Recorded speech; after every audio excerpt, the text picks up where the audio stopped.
Hello there, faithful listener. You've tuned in to Season 7 of the Bible Explained podcast.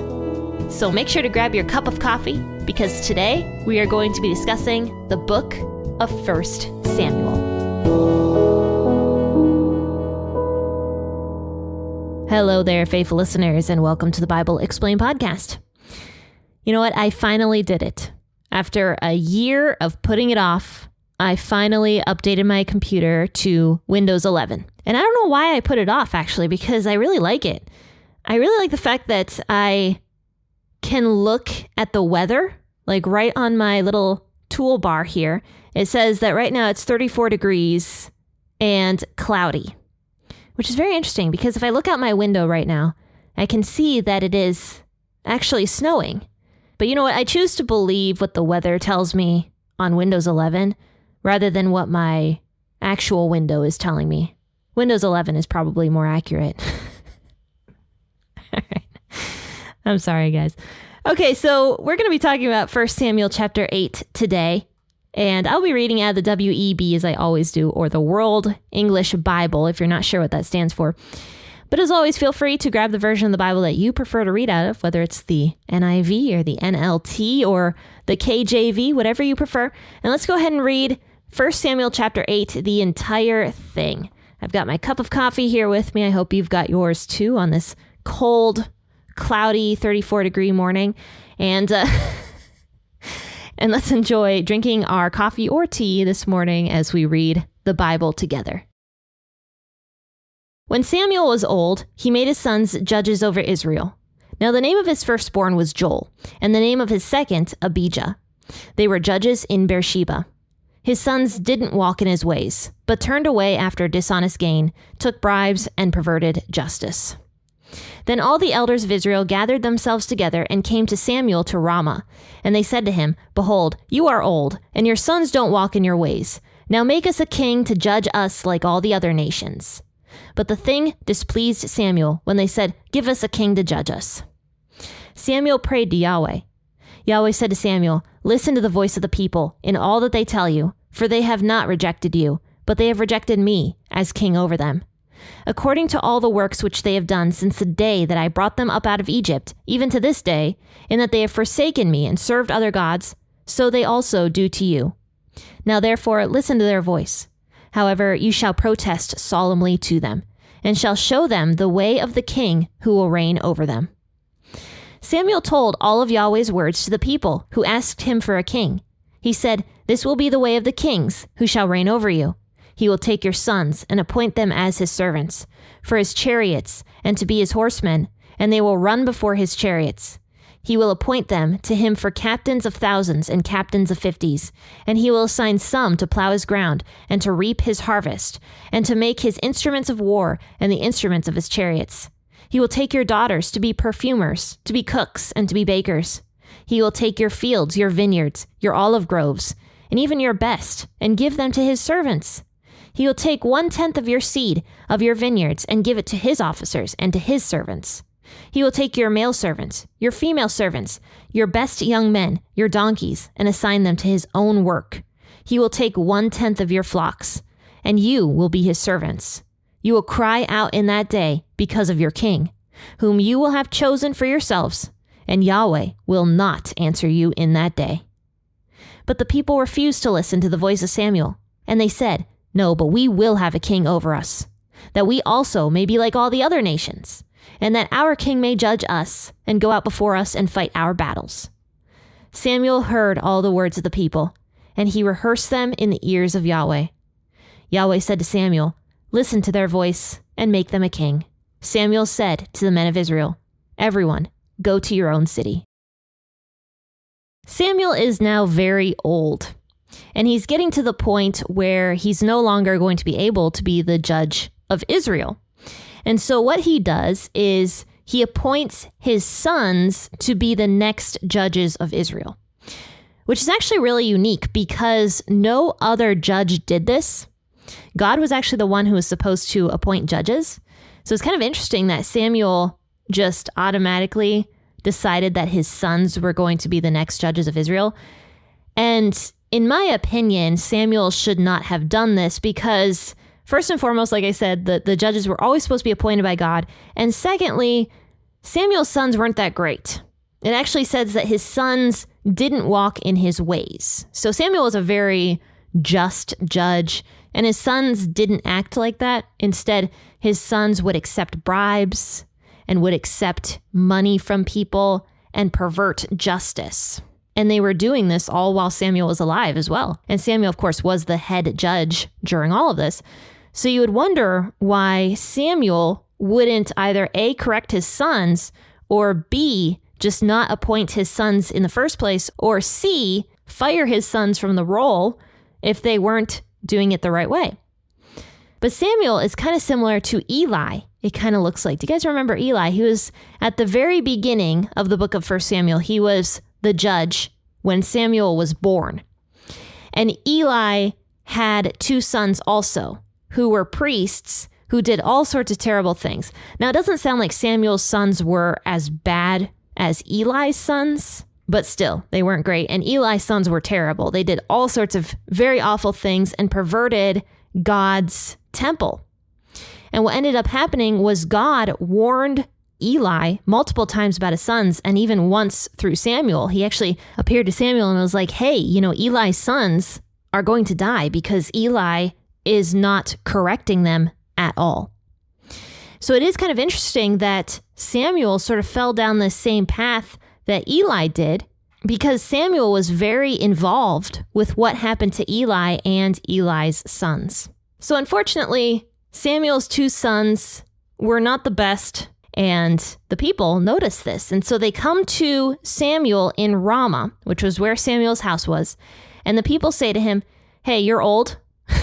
That's basically how they started out. They say in verse 5, they said to him, behold, you are old. A great way to start the sentence. Hey, Samuel, you're very old, and we don't like your sons. So it was just very insulting the way they came to Samuel. Behold, you are old, and your sons don't walk in your ways. Now make us a king to judge us like all the other nations, is what they say. But the thing displeased Samuel when they said, give us a king to judge us. That shows a little bit about Samuel's character, actually. He didn't get angry about the insult of him being old. He didn't even get angry about them not liking his sons, but he got the most angry about them wanting a king. Israel was not supposed to have any other king except Yahweh. Yahweh was supposed to be Israel's king. But yet, Israel continually rejected Yahweh over and over and over again. In fact, Israel tried to get a king way back in the book of Judges with Gideon. So after Gideon ended up defeating, I think it was the Amorites, in battle, the Israelites actually came up to Gideon and were like, hey, become our king. We want you as a king. And this would have been like hundreds of years before Samuel was even born, most likely. And so way back then, Israel was demanding and wanting a king. But of course, Gideon was like, no, Yahweh is the king. I'm not going to be your king. And Gideon rejected the idea of becoming a king. But Israel was vying for a king from the very beginning. They wanted a human king. They didn't want Yahweh. They were like, nah, Yahweh isn't doing what we want him to do. Ultimately, it came down to control because all the other nations had kings. And so Israel was like, look at all these other nations. We want to be like those nations. We want to have a king like all those other nations have. We don't want to be separate and set apart and different, holy. We want to be just like all the other nations. And that is why Samuel becomes so angry here. Now, it is very funny that the Israelites come up to him and say, give us a king to judge us like all the other nations. Because if you go back to Deuteronomy chapter 17, and this is way back in the Old Testament law, well before Israel had judges or kings, God actually mentions that Israel is going to want a king, okay? And it was prophecy. It's just very funny. And the book of Deuteronomy was written hundreds of years before Samuel was even born. So here's what Deuteronomy 17 verses 14 and 15 says, okay? And this is out of the NIV version. When you enter the land the Lord your God is giving you, and you have taken possession of it and settled in it, and you say, let us set a king over us like all the nations around. This is just prophecy. This is God talking about what the Israelites were going to do. And it's like word for word, and this was written hundreds of years before Samuel was even born, okay? And God's like throwing shade at the Israelites in the future. He's like, yeah, here's what you're going to do when the Israelites come up to you and they're like, give us a king like all the other nations around us have. It's just so funny. God has a great sense of humor. He really has a great sense of humor. So moving on though, in Deuteronomy 17, it says, when the people say, let us set a king over us like all the other nations around us have, be sure to appoint over you a king that the Lord your God chooses. He must be from among your fellow Israelites. Do not place a foreigner over you, one who is not an Israelite. And that makes a lot of sense, obviously, because, the Israelite nation was supposed to follow Israelite laws and rules. And so a foreigner was not supposed to be a king because he wouldn't have knowledge of those laws and rules. But the point is that God was going to choose the king. Even if the people demanded a king and wanted a king, everything ultimately was in God's control because he truly was the king. Regardless of whether or not the people wanted him to be the king, God was still in control. He was still going to be the king. He was still going to sit on his throne. And to this day, he still sits on his throne. And no matter how much we try to reject the fact that God is sitting on that throne, he's still going to sit on that throne. So going back to 1 Samuel chapter 8, it says, Samuel prayed to Yahweh after the people rejected Samuel and rejected Samuel's sons, and after they demanded a king. And so Yahweh says to Samuel, listen to the voice of the people, in that all that they tell you, for they have not rejected you, but they have rejected me as the king over them. And that's a very beautiful verse because God is actually comforting Samuel here. He can see how hurt Samuel is over this. And God says, they're not rejecting you, Samuel. They are rejecting me. And Jesus says the same thing about us Christians. In the New Testament, he says, they haven't rejected you. They rejected me first. So when they persecute you, they aren't persecuting you technically. They are persecuting me. So if we are followers of Yahweh, if we're followers of Jesus, we share in that suffering because people might think they're rejecting us Christians, but in actuality, they are rejecting God. And God goes on to explain this further to Samuel. He says in verse 8, according to all the works which they have done since the day that I brought them up out of Egypt, even to this day, in that they have forsaken me and served other gods, so they also do to you. And we know that that is the truth from the very beginning. The Israelites never really followed God. They never really did it with their entire heart.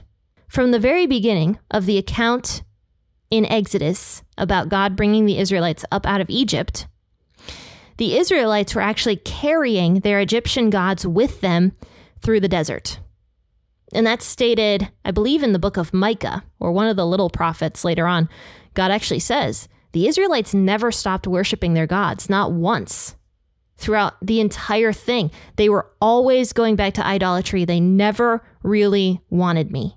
And so God is telling Samuel here, Samuel, you're tasting a little bit of that rejection that I have felt for hundreds of years with the Israelite people. You're tasting some of that rejection. So he says, they're doing the same thing to you that they have done to me. Now, therefore, listen to their voice. However, solemnly protest to them and show them how the king is going to treat them. And so that is what Samuel does. So he brings the people together who demanded a king, and he speaks Yahweh's words to them. So clearly, God told Samuel some prophecy about how the king was going to treat the people.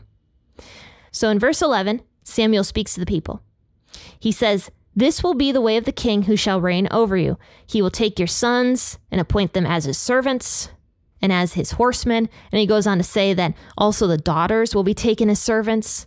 They're going to be forced to cook and clean and be maids and be perfumers for the king. So this king is going to acquire tons of slaves from your own children. And not only that, he's going to take from you too. He's going to take your land. He's going to take your animals. He's going to take your vineyards, your fields, your farmland. He's going to take everything for himself. You're going to have to pay a wage to him. You're going to have to pay taxes to him. You're going to have to do all this stuff. If you want a king, this is what goes along with it. And Samuel finishes this long speech, and then the people say, who cares? We want a king who can judge us and who can go out before us, is what they say, and fight our battles. Israel already had a king who did all of that. They already had a king who fought battles for them. Because in the last chapter, the chapter right before this one, God literally fought a battle for Israel. He struck down the Philistines with this crazy thunderstorm, this crazy lightning storm. Something happened, and the Philistines were defeated before God. And God fought the battle for the Israelite people. But that wasn't good enough for the Israelites. They wanted a king that acted the same way they did. They wanted a king who looked the same way they did. They didn't want God as their king. And they were willing to get themselves into all of this trouble and to give their children as slaves to the king and give portions of their field to this king and give all this stuff to this earthly king instead of just following Yahweh, who required very little. I mean, if you look at the Old Testament laws, what did God require really? He required the Levites to be taken care of. He required widows and orphans and fatherless children to be taken care of, and foreigners as well. He required people to be kind to each other. He required people to turn away from idols and to love him. But what else did God require? God gave the people everything. Instead of taking from the people, he gave to the people. He gave them military success. He gave them financial success. He gave them the entire promised land. He gave them land. He gave them cattle. He gave them food. He gave them everything and required very little in return. But instead, God says, look, this king, this earthly human king that you want is not going to give you anything. Instead, he is going to take. Notice that this king that Samuel talks about is not giving the people anything in return. All this king is doing is taking for himself, taking everything from the people for himself. This king is greedy, and yet God gave everything to the people. So who was a better king? Obviously, Yahweh was the better king, the better choice for a king, but the people didn't want Yahweh. Instead, the people wanted to be like all the other nations around them.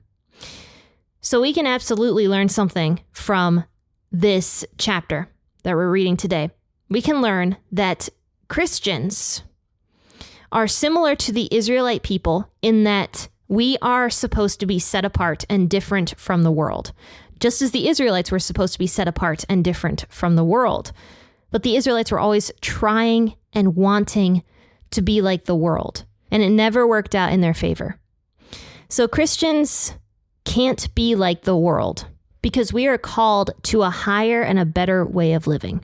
And if we refuse to live that way, it's not going to work out in our favor. Because ultimately, the only thing the world can give us is misery, trouble, and problems. But to conclude here, it says that the people refused to listen to the warnings of Samuel. And they say, no, we absolutely want a king. We want to live like the world lives. And God tells Samuel, give the people what they want. They've constantly rejected me, so give them what they want. Alrighty, faithful listeners, I hope you've been enjoying the Bible Explained podcast. And many of you have, and sometimes I like to read reviews that people give me. And so today I'm going to be reading a very nice review that I got over on Apple Podcasts. And this review is from SinJB89. And it says, my new favorite podcast. I just found this podcast and I am so blessed by your ministry. Thank you for breaking down the Bible in a simplistic yet effective and understandable fashion. I will share with my family and friends and pray that your ministry continues to grow. Thank you so much for that very, very kind review. And thanks for praying for the ministry. That is very meaningful to me. Please pray that the ministry continues just to do God's will, because I am always nervous that I'm going to say something incorrect. And I definitely need all the prayers that I can get on that one. So faithful listeners, if you are looking for a way to support the podcast because you enjoy this podcast, please leave a review like SinJB89 did, and also pray for the podcast as well, and pray for me and pray for P40 Ministries. And if you would like to give a monetary gift, check out the links in the description of this podcast episode and go over to Coffee, the cutest little name, because everything on my podcast is coffee related. Go over to Coffee and you can check everything out that I do over there and support the podcast as well on Coffee. Faithful listeners, thank you so much for tuning in this morning. I will see you guys on Monday for an episode once again out of 1 Samuel. Happy listening, and God bless.